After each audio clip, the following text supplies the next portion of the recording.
Assalamualaikum warahmatullahi wabarakatuh. Pembahasan kali ini kita akan membahas aurat di dalam sholat. Ketika terlihat sedikit saja, maka ini tetap akan membatalkan sholat, kecuali terlihatnya adalah dari bawah. Yang dimaksud dari bawah di sini adalah dari bawah batas auratnya.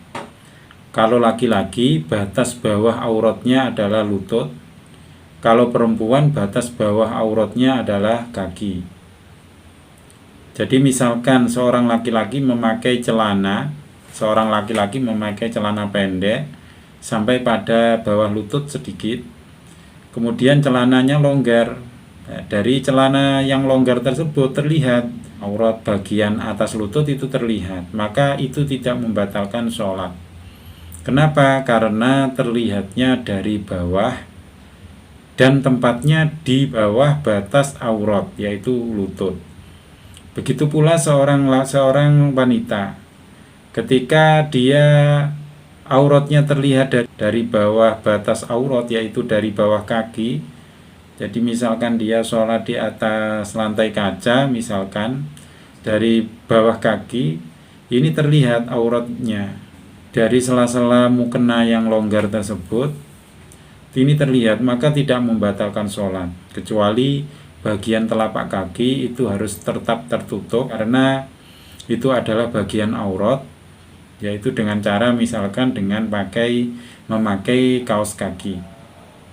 Jadi ketika aurat terlihat tidak dari batas bawah aurat, maka itu dihitung terlihat dari samping, tidak terlihat dari bawah.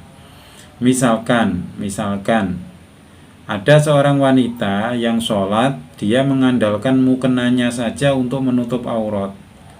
Kalau dia memakai mukena yang punya dua bagian, ada bagian atas dan bagian bawah atau mukena potongan, maka ketika dia mengangkat tangan, misalkan dia mengangkat tangan waktu takbiratul ihram, maka dari potongan mukena tersebut akan terbuka, dan ketika itu terbuka, aurat yang ada di dalamnya itu misalkan terlihat dari bawah, maka itu tetap dikatakan terbuka auratnya. Kenapa?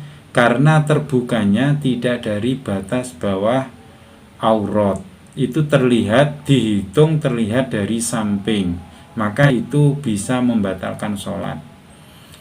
Atau juga misalkan ketika dia dalam posisi ruku seperti ini, misalkan dalam posisi ruku seperti ini, itu auratnya dari sela-sela mukena yang longgar tersebut itu pasti akan terlihat bagian leher, bisa bagian tangan, karena dia mengandalkan mukena sebagai penutup aurat, maka itu akan terlihat masuk pada aurat terbuka dan bisa membatalkan sholat.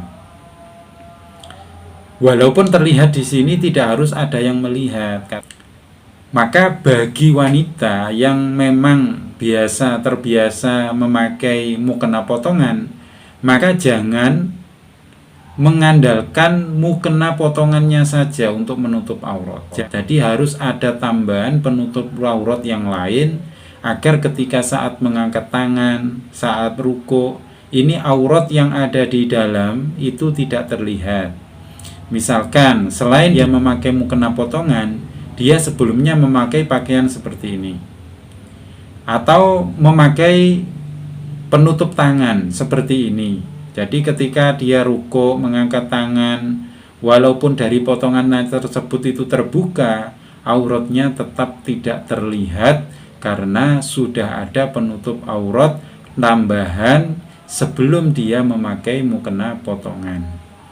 Demikian, semoga bermanfaat. Wassalamualaikum warahmatullahi wabarakatuh.